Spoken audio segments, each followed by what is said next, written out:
pregunta, ¿vale? A todos. Tenéis que levantar la mano o no levantarla, según lo que vayáis a responder.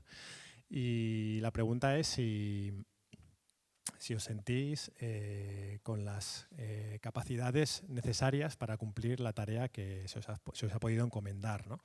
Alguna misión que tengáis o algo, si os sentís plenamente capacitados para hacerlo. O, claro, si no. Venga, si no os sentís capacitados. El que no se sienta capacitado, que levante la mano. Mira, David, allí atrás, levanta la mano. Yo también, yo tampoco me siento capacitado para muchas de las cosas que creo que tengo que hacer, ¿no? Y hoy quería hablaros de esto porque, bueno, os voy a poner un poco en contexto, ¿no? Porque me surge hablar sobre este tema. Desde hace unos meses me he hecho como consciente de que una de las razones por las que yo, sobre todo al principio, cuando yo me convertí, los primeros años, me mantuve fiel al Señor, fue porque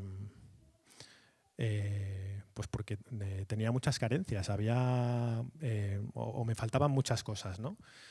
Cualidades como, yo qué sé, como sentirme seguro de mí mismo, como ser valiente, ese tipo de cosas de las que yo carecía en ese momento, bueno, y ahora también, tampoco es que ahora sea esto un despiporre, ¿no? Pero bueno, en ese momento eran como más llamativas en mí y esa falta de esas capacidades yo creo que me permitió mantenerme fiel a Dios, ¿no? Hizo que el hecho de no sentirme seguro de mí mismo en muchas circunstancias, de no sentir esa suficiencia, me hizo mantenerme cerca de Dios. Y esto me ha llevado como a reflexionar acerca de este tema, ¿no? Y un poco a relativizar, ¿no? Nuestros talentos, ¿no? Las capacidades o las cualidades positivas que tenemos cada uno. Y con esto no quiero decir que sea mejor no ser valiente o que sea mejor no ser seguro de uno mismo, ¿no? De sentirte bien. Yo creo que todas esas cosas están bien, pero como casi todo en la fe, hay que saber o tenemos que vivir como en un cierto equilibrio, ¿no? Porque los talentos son importantes, ¿no? A la hora de vivir la fe, a la hora de llevar a cabo una misión, pero no son esenciales. No todo depende de tus capacidades, de tus cualidades. Tenemos un montón de ejemplos, ¿no? A lo largo de la historia de los santos en la Biblia. No son esenciales, ¿no? Y al final, como todo en la fe, lo apropiado es saber mantener un equilibrio, ¿no? Un equilibrio entre conocer tus carencias, saber las cosas a las que tú no alcanzas a pesar de que las tengas que ver, o sea, a pesar de que las tengas que hacer, y a la vez seguir peleando por conseguir, ¿no? Y por alcanzar esas capacidades, ¿no? Que te hagan mejor en aquello que haces. De alguna forma, yo creo que esto ya lo he dicho más veces, nuestras imperfecciones nos acercan o nos abren la puerta a Jesús, ¿no? El hecho de saber que hay cosas en nosotros, ¿no? O que hay aspectos de nuestras vidas, de nuestras personalidades, que dejan como una especie de vacío, es lo que hace que Dios pueda entrar ahí, ¿no? Que pueda conquistarnos, que pueda llamar nuestra atención, aunque simplemente sea por una cuestión de necesidad, de saber que necesitamos a alguien, no algo más que pueda suplir a lo que nosotros no alcanzamos. Al final, los apóstoles son un claro ejemplo de todo esto, ¿no? A lo largo de todo su acompañamiento de Jesús, en los evangelios les ponen bastante mal, ¿no? Les ponen pues como torpes, que les costaba mucho entender lo que Jesús decía, que a pesar de estar al lado de Jesús, pues no daban la talla, ¿no? En muchos aspectos, ¿no? Y Jesús se enfada con ellos y ellos siguen, ¿no? Que no terminan y de hecho, pues eso, cuando Jesús muere ellos siguen sin entender, a pesar de que él se lo había dicho varias veces, cómo iba a suceder todo, que él luego resucitaría, ¿no? Los apóstoles, que quizás sea pues las personas a las que más podemos tender a parecernos nosotros, ya tenían este problema, ¿no? Y bueno, yo creo que de alguna manera Dios, cuando nos llama, cuando nos pide que hagamos algo, cuando nos llama a una misión, yo creo que de alguna forma o sea, esa misión en sí, eso que tenemos que hacer, es más un medio que un fin, ¿no? Evidentemente la misión siempre es importante porque la misión normalmente se refiere a otros, se refiere a salvar vidas de una forma u otra, ¿no? De una manera más directa o menos. Pero digamos que en la medida en la que nos afecta a nosotros es más un medio que un fin, ¿no? Y sobre esto, bueno, quería dar 3 claves, ¿no? La primera, de cómo vivir esto, ¿no? De cómo vivir esta misión o este sentir que no das la talla, ¿no? La primera sería saber que tienes que confiar en Dios, que al final es Dios pues el que tiene que hacer lo que quiere hacer, ¿no? Como os decía, los apóstoles quizás sean nuestro mejor modelo y ellos desde que Jesús muere hasta que digamos que se ponen ellos, digamos que al frente ¿no? de la misión, de la gran comisión a la que Jesús les llama antes de morir, ¿no? Pasan 50 días, ¿no? 50 días en los que ellos están ahí, bueno, pues viendo un poco qué hacer, intentando organizarse, rezando, y es en Pentecostés, cuando llega el Espíritu Santo, cuando todo revienta, ¿no? Cuando a partir de ahí los apóstoles se hacen conscientes de cuál es su tarea, se sienten llenos del Espíritu Santo, se sienten capacitados, se sienten motivados y son capaces de pasar por encima de sus miedos, de sus inseguridades, de todo aquello que se les ponga por delante para predicar, para manifestar la gloria de Dios, ¿no? en la medida en la que pueden. Así que es necesario ese Espíritu Santo, ¿no?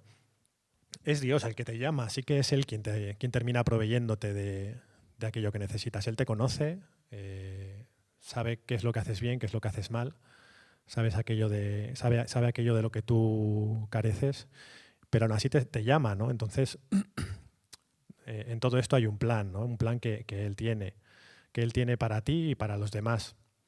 Y solamente en la medida en la que seas capaz de mantenerte cerca de Él, de mantenerte en su voluntad, de estar pendiente de qué es lo que tienes que hacer en cada momento, de cómo tienes que comportarte y de cómo tienes que intentar responder a sus desafíos, pues serás capaz de llevar a cabo esa misión. En realidad, él técnicamente no nos necesita, ¿no? Él es capaz de hacer cualquier cosa, ¿no? Él, de hecho, cuando lo necesita, pues hace un milagro y ya está, ¿no? No necesita de nuestras manos. Pero Él nos sigue llamando, ¿no? Sigue pidiendo nuestra colaboración y tiene que haber como alguna razón en todo eso, ¿no? Al final, Él normalmente, bueno, a veces sí, no nos pide por encima de nuestras posibilidades en el sentido de que no nos pide cosas imposibles, ¿no? Y si por lo que sea te la pide, pues va a tener que ser Él, ¿no? el que haga ese imposible. Al final no dejamos de estar dentro de un plan de salvación para todos los hombres, ¿no? Y nosotros somos parte de ese plan de salvación, ¿no? Como actores, pero también como receptores, ¿no? Entonces, yo creo que debemos saber que en esta misión que nosotros tenemos que hacer, en estas tareas, ¿no? Que pueden ser de lo más variadas, que ya puede ser desde estar aquí como estoy yo o simplemente, pues como estaba David, que levantaba la mano ahí con la emisión que siempre nos da problemas, o cuando estás acogiendo a alguien o haciendo cualquier cosa. Eso es bueno para nosotros también, ¿no? Porque, porque para empezar te obliga a mirar a Dios y a decirle qué es lo que necesitas, ¿no?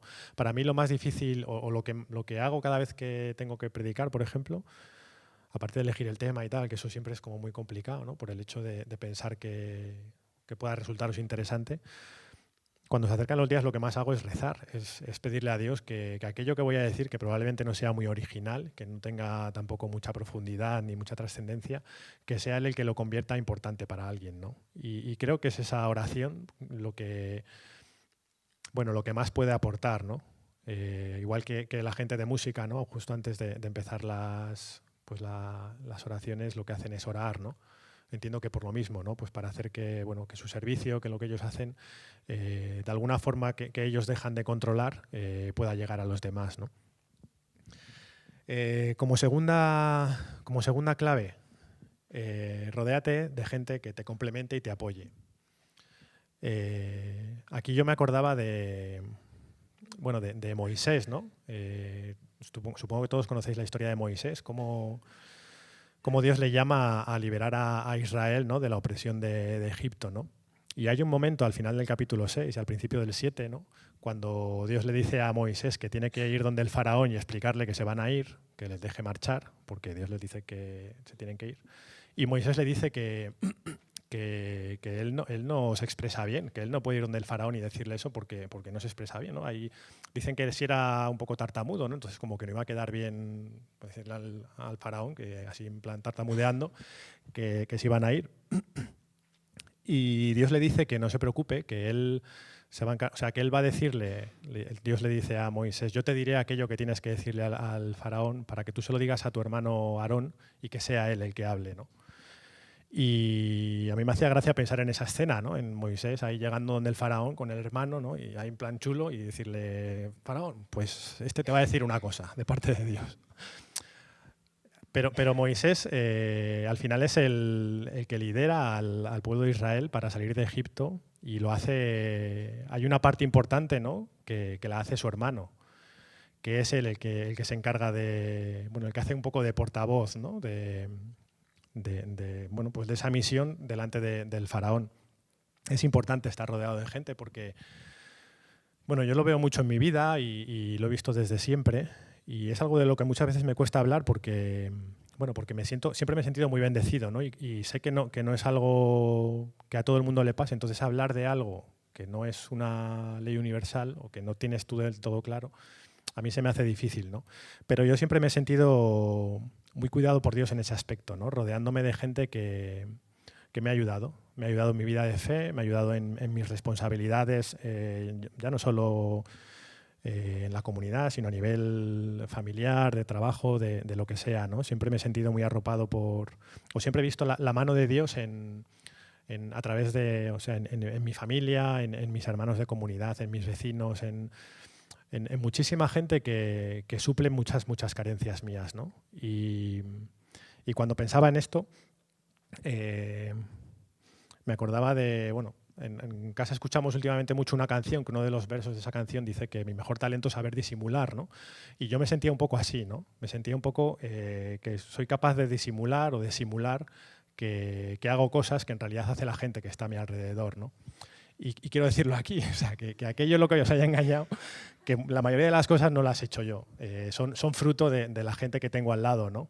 Y bueno, que sobre todo deciros que tener a veces según lo que tengas que hacer, un buen equipo o gente cerca de ti que sepa apoyarte porque a veces nos cuesta mucho reconocer aquello que hacemos bien también, ¿no?, aquello que estamos haciendo, y necesitamos gente que nos valide, ¿no?, que nos diga, no, sigue por ahí, no te vengas abajo porque esto lo estás haciendo bien, ¿no? Y también gente que te ayude, que supla tus carencias, ¿no?, que aquello a donde tú no llegas o que a ti te cuesta mucho, tengas a alguien cerca que diga, no te preocupes, que yo te echo una mano aquí, que ya lo voy a hacer yo, que lo hacemos juntos, no te preocupes, que ya hablo yo delante del faraón, ¿no? Es importante tener esa gente al lado porque nosotros no vamos a poder hacerlo, porque no vamos a encontrar la manera, porque a veces Dios no se va a manifestar y va a decir, no te preocupes, que ya lo hago yo, y porque a veces, yo me acuerdo hace muchos años que una conversación con Luis Priede, que me decía que él creía que los milagros de Dios, que estaban en todas partes, y que a veces un milagro simplemente es un adelanto de la ciencia, ¿no?, un descubrimiento, ¿no? A veces un milagro simplemente es tener a alguien cerca de ti o a tu lado que sea el que dé ese paso que tú no puedes dar, ¿no? Y esa oración que tú le haces a Dios para decirle, Señor, necesito esto, necesito que esto suceda, a veces es una persona cerca de ti que lo hace, ¿no? Y eso también es un milagro. Y como tercera clave, yo debía estar así como cuando preparaba esto, como muy emocionado, porque puse disfruta el proceso, ¿no? Como disfruta lo que estás haciendo, ¿no? Al final es bueno, es Dios el que te lo está pidiendo, estás dentro de una misión, estás dentro de su voluntad, y ya luego cuando me fui calmando me di cuenta de que a veces no es fácil, no es posible, ¿no? Hay veces que no es posible disfrutar de esto porque la carga que sientes muchas veces es muy pesada. no puedes con ella, ¿no? A veces te sobrepasa porque de alguna manera sientes que, bueno, pues que las cosas son importantes, que hay gente, o sea, hay vidas de gente, bueno, que dependen de lo que tú haces, de tus decisiones, de tus opciones, de lo que tú digas, y lo ves de una forma lo sientes de una forma muy palpable, ¿no? Y a veces no es fácil cargar con esto, no es fácil manejarlo, ¿no? Así que no se puede disfrutar de esto siempre, ¿no? Pero sí que se puede vivir con esperanza. Esperanza de que somos parte de algo mucho más grande, de que a veces nuestra pequeña tarea en la que nosotros estamos enfrascados parece que no da frutos o parece que está saliendo mal, pero es un pequeño granito, ¿no? Dentro de toda la tarea de salvación, ¿no? De todo el plan de salvación que Dios tiene, en el que tú tienes que aportar lo que tienes, lo que eres. Y a veces no sale tal y como tú pensabas o como tú esperas, o a veces no sale tal y como espera la sociedad que salga, ¿no? O lo que nosotros tenemos aprendido. Pero es necesario que lo hagas, ¿no? Y es necesario que veas en ello pues esa llamada de Dios, a colaborar ahí, ¿no? Y con todo, pues sí, en la medida de lo posible disfrutar. Saberte que estás con Dios, saberte que de alguna manera somos unos privilegiados también, que Dios nos ha llamado, que Dios se ha puesto en contacto con nosotros, que nos ha dado la gracia de saber o de ser conscientes, ¿no? de que estamos aquí nosotros y de que Él también está aquí con nosotros, ¿no? Yo creo que es un privilegio el saber y el sentir que estamos dentro de, bueno, un poco de la mirada de Dios, ¿no? que vivimos en esa clave también. Y yo creo que de eso sí se puede disfrutar, ¿no? Aunque a veces el camino no sea sencillo, aunque a veces te sientas mal, te sientas abrumado, pero bueno, saber que te sientes mal, que te sientes abrumado, pero que estás con el Señor, ¿no? Y que eso es lo más grande que nos puede pasar.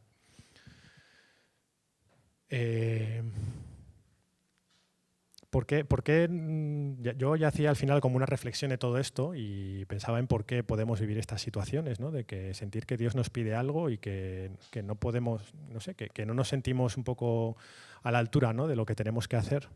Y se me ocurrió que esto es como, lo tengo aquí apuntado, como el aprendizaje por competencias, que yo oigo a veces campanas en casa. Igual no las oigo bien, no las entiendo bien, pero bueno. Esto no sé si lo sabéis, yo por lo que entiendo es, bueno, pues yo qué sé, por ejemplo a mi hija pues en el colegio le ponen yo qué sé, van a hacer un mercado, ¿no? Entonces, como que ellos están emocionados porque van a hacer un mercado en el que van a vender cosas, el fin no, o sea, el fin puede parecer que sea vender las cosas en un mercado, ¿no? Pero lo importante de todo eso es que ellos tienen que preparar, tienen que hacer pues unas listas con las cosas que tienen que contarlas, tienen que luego aprender a manejar los cambios, el dinero, sumar, multiplicar. Todos los procesos que llevan alrededor el hecho de que tú vayas a montar un mercado, ¿no? Cómo prepares todo, cómo te relaciones con tus compañeros, todo eso que hay alrededor en realidad es el fin, aunque parezca el medio, ¿no? Y de alguna manera me parecía que Dios hacía eso mismo con nosotros, ¿no? Que evidentemente, como decía antes, el fin es importante porque estamos hablando de, bueno, pues de predicar el Evangelio, de alguna forma de salvar vidas, pero que en todo este proceso Dios lo que nos pide o lo que necesita de nosotros es, de alguna forma, es que confiemos en Él, que nos volvamos a Él, que nuestra vida esté siempre girada hacia Él, ¿no? Sabiendo que Él es lo más importante. Nos pide o nos hace ver que necesitamos gente cerca, que nos ayude, que nos apoye, que esté a nuestro lado, con la que podamos compartir todo lo que vivimos. Y nos pide o hace que necesitemos que vivemos en una vida de agradecimiento, ¿no? También, de agradecimiento por saber que es Dios quien está con nosotros, que es Dios quien está involucrado en nuestra vida y quien nos permite que nosotros nos involucremos también en la suya. Y creo que al final esto es lo importante, ¿no? Que a veces el hecho de que tengamos algo que hacer para lo que no nos sintamos totalmente preparados es lo que nos ayuda a que todo confluya y que nuestra vida esté más centrada en Dios, ¿no? Al final, igual nuestro mayor talento, el mío, no es, o no debería ser tanto el disimular, sino el confiar en Dios, ¿no? Como hizo Teresita, pues que era una persona pues bastante floja, bastante ñoña, bueno, o sea, no era alguien especialmente dotado, ¿no? Pero ella descubrió que lo que tenía que hacer era abandonarse en Dios y confiar en Él. Y de ahí como si fuese un Pentecostés, ¿no? Es cuando todo explotó, ¿no? Y cuando ella, pues de alguna manera subió a los altares, se hizo santa, se hizo doctora de la Iglesia y ha inspirado a tanta gente a lo largo de los años. Y con esto os quiero dejar, ¿no? Con que al final nuestro mayor talento, aunque no sea muy entendido hoy en día, debería ser abandonarnos en Dios, abandonarnos en aquello a lo que Él nos llama, que es lo que os he dicho antes, el vivir de cara a Él, rodearnos de gente y sabernos agradecidos, y que ese sea el talento por el que luchemos en todo momento, ¿no? El vivir así.